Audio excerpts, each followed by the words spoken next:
அன்னைக்கு துவைச்ச தன்னோட மனைவியோட துணிகளை காய போடுறதுக்காக மொட்டை மாடிக்கு போனார் ராமநாத்.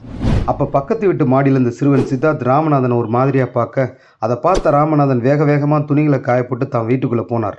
அவர் போன கொஞ்ச நேரத்தில் அவர் வீட்டு காலிங் பெல் அடிச்சது. கதவை திறந்தார் ராமநாதன். வெளியில் சித்தார்த் சாக்லேட்டோட நின்றுட்டு இருந்தான்.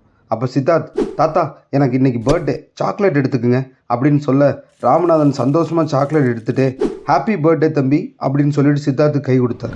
அப்போ சித்தார்த், தாத்தா நான் ஒன்று கேட்கலாமா அப்படின்னு கேட்க, ராமநாதன் சரின்னு சொல்ல, அப்போ சித்தார்த், உங்களுக்கும் பாட்டிக்கும் டைவர்ஸ் ஆகி அவங்க உங்கள் கூட இப்போ இல்லையே, அப்புறம் இன்னும் ஏன் அவங்க ட்ரெஸ்ஸை துவைச்சி காய போடுறீங்க அப்படின்னு கேட்டோடனே ராமநாதனுக்கு தூக்கி வாரி போட்டுச்சு.